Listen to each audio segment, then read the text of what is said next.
Welcome back to the lecture series on critical studies. Today we look into the traits of postmodernism. So, in this lecture, we consider the trait parody and pastiche. So, in a general sense, pastiche and parody are both typically defined as ways to reference previous art forms. The tendency to borrow style from the past is certainly not exclusive to the postmodern era. This happens always. Anyway, modern artists consistently referenced historical works but did so within their established individual artistic styles. Both parody and pastiche are intertextual in nature, and pastiche in postmodern literature is a homage to the parody of past styles, because you know that there is no historical temporality in postmodernism. So this is elucidated through this parody and pastiche. As Linda Hutcheon, famous postmodern critic, explains, parody, often called ironic quotation, pastiche, appropriation, or intertextuality is usually considered central to postmodernism. So, parody is often known as an irony or ironic quotation, and pastiche an appropriation or intertextuality, and it's usually considered as a significant trait of postmodernism. Okay, so there are people like any other theoretical traits. There are people who critics who supports the these traits as well as those who oppose. And the basic definition of parody, as explained in M.H. Abraham's Glossary of Literary Terms, already you know the definition, you have studied in your degree classes. A parody imitates the serious manner and characteristic of a particular work or the distinctive style of a particular author or the typical stylistic and other features of a serious literary genre and applies the imitation to a lowly or comically inappropriate subject. This is the basic definition of parody, but when it comes to postmodernism, we need to redefine it within the premises of postmodernism. Linda Hutcheon, in her book A Theory of Parody, The Teachings of 20th Century Art Forms, opines that parody is one of the major forms of formal and thematic construction of texts. Let us look into how. First, we will consider the definition of parody or the distinct features of parody and some of the um, uh, points, statements made by different critics on parody. Then we'll move on to pastiche. First of all, we'll look into Linda Hutcheon. Unlike Frederick Jameson, who considers parody, postmodern parody, as a symptom of the age, one way in which we have lost our connection to the past and to effective political critique, Linda Hutcheon argues in her book The Politics of Postmodernism, which was published in 1989, that through a double process of installing and ironizing, then parody signals how present representations come from past ones and what ideological consequences derive from both continuity and difference. So it's not simply a mere form of imitation anymore. It has its own meanings, and that you need to find, especially multiple levels of meanings that you have already discussed in post-structuralism, and you need to find out those levels of meaning. Hutcheon insists that such ironic stance on representation, genre, and ideology serves to politicize the representation, illustrating the ways that interpretation is ultimately ideological.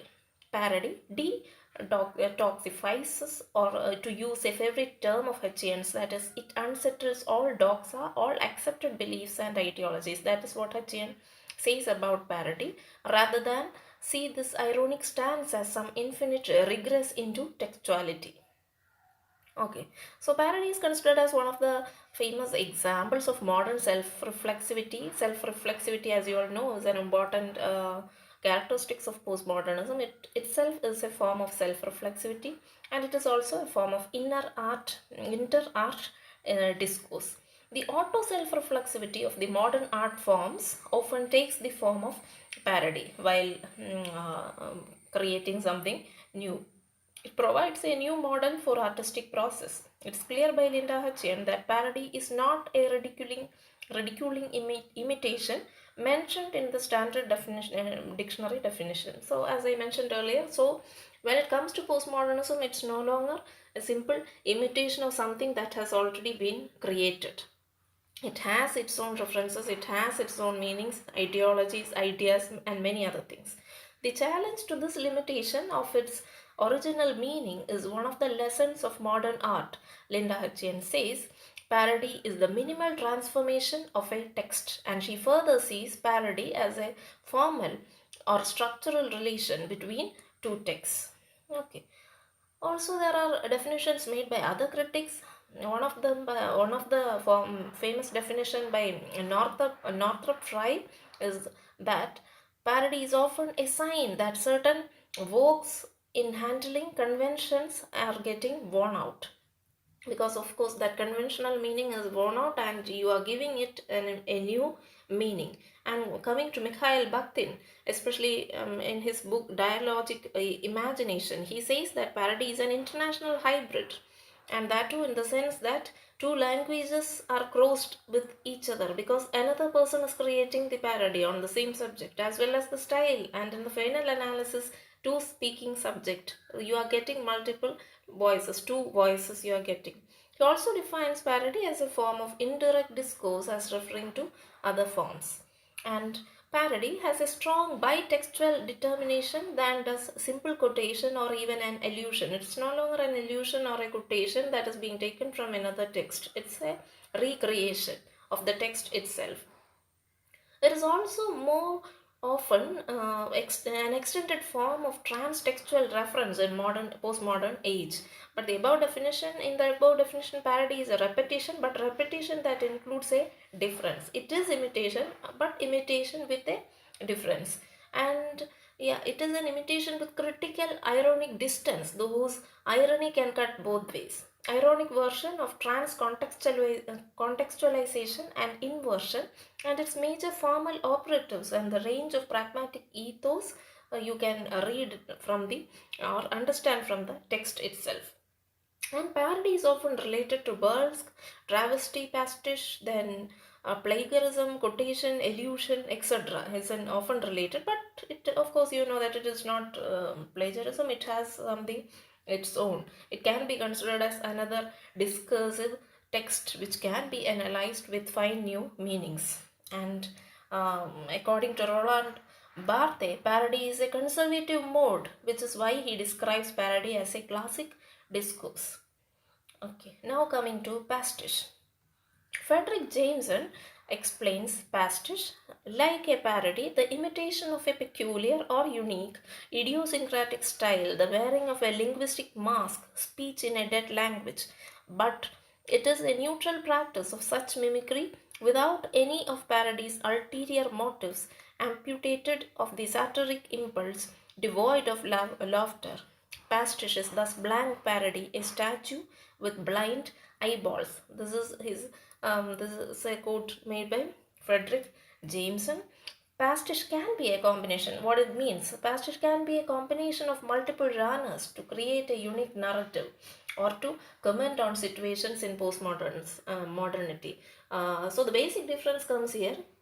Parody is literally the recreation or imitation or mimicking a particular text, but pastiche makes use of quite a lot of text. It can be two, three, or multiple number of texts, or even from multiple genres. It combines everything together. Thereby, the narrative itself becomes multiple. Okay, which is considered as one of the traits of postmodernism. Postmodern literature's celebratory mode of experimentation found a new impetus with the usage of parody and pastiche. While a parody imitates the manner, style, or characteristics of a particular literary work, the pastiche combine or what paste together multiple elements from this multiple from different authors, maybe different genres, different types of literary works. Then pastiche thus can be seen as a representation of the chaotic pluralistic aspect of postmodern society, because it is taking numberless it is taking information, or it is taking its literal element, or that element it need to recreate from numberless texts. For example, in novels like William S. Burroughs, he combines science fiction, detective fiction, and the westerns. And Atwood, similarly, Atwood combines science fiction and fairy tales. Umberto Eco combined detective fiction, fairy tales, science fiction, etc.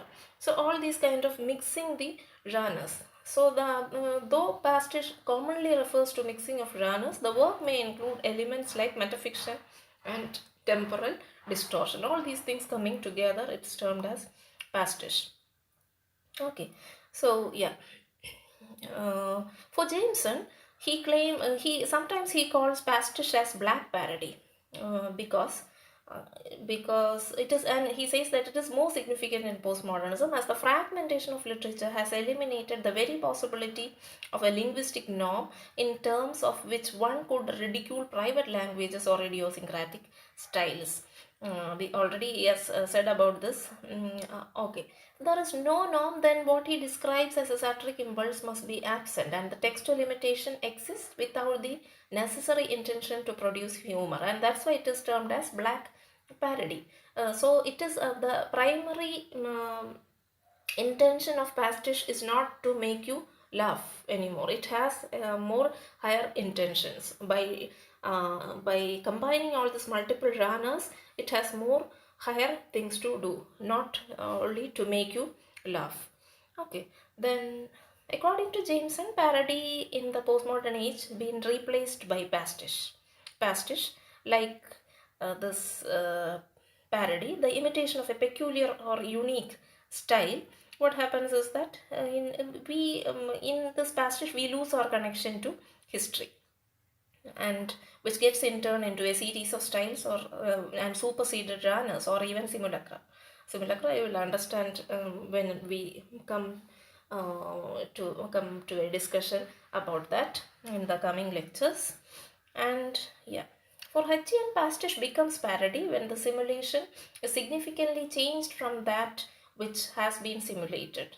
This also the term this all those things with the simulation, simulacrum, etc. You will understand only when you learn that. Now just be familiar with the terms.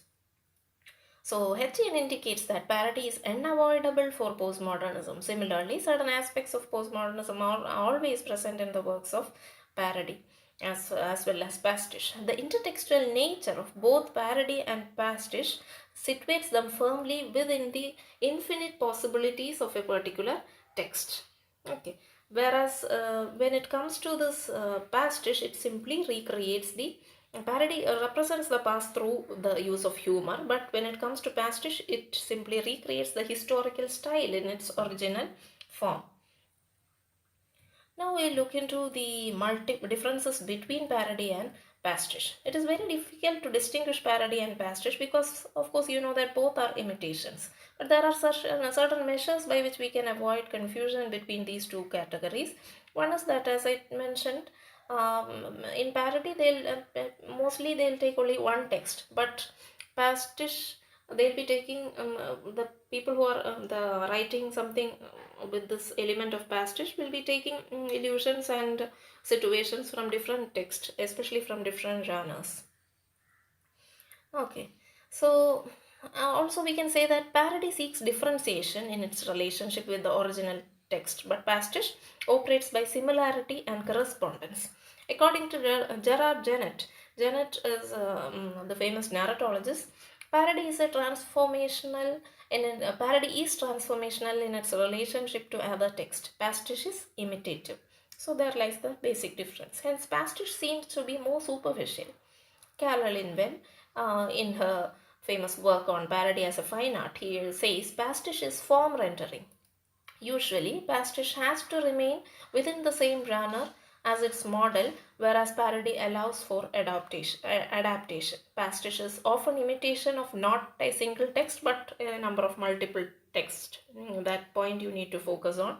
So it involves inter-style, not an inter-text. It is about inter-style. Pastiche is about inter-style and not inter-text.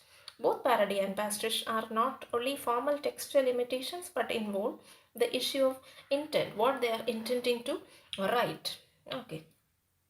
Now, also the presence of parody forces the audience to become self-aware of their reading process, and it often allows audience to question the significance of the subject that is being parodied. Okay, and as a form of ironic representation, parody is doubly coded in political terms, and sometimes it's a kind of subversive retelling or reading. So for Hutcheon, both this parody and pastiche is a mix of neutral mimicry and satirical mimicry that allows for commentary on the past. She believes that postmodern art alludes to history through a strategic combination of neutral pastiche and self-reflexive satirical parody. That's one of the important points. She believes that postmodernism or postmodern art actually allows the combination of neutral pastiche and self-reflexive satirical parody. By focusing the reader's attention on classic generic conventions through pastiche and then representations, then subverting the same conventions through parody, postmodernism actually signals how present representation come from past ones. That is important because that to show that historical temporality and what ideological consequences derive from both continuity and difference. So that's one of the important points, because each of these traits have its own role in postmodernism. Okay, so this when you look into a classic genre and takes it to rework through pastiche, pastiche will be subverting the same conventions, because sometimes it will be taking ideas from 2-3 genres at the same time, and it converts to parody. Okay, and parody especially through it signals how present representation come from past ones, from that past work, so historical temporality, and what ideological consequences derive from both continuity and difference. So continuity, along you have to read along with parody as well, and difference, that is being represented through pastiche. So try to read more on this, then only you'll get a clear understanding. This is only the all those and also focus on all the references I have made. Then only you'll get a proper understanding of parody and pastiche. So we'll stop here for the day, and I will be back with another trait in the next lecture. Until then, thank you.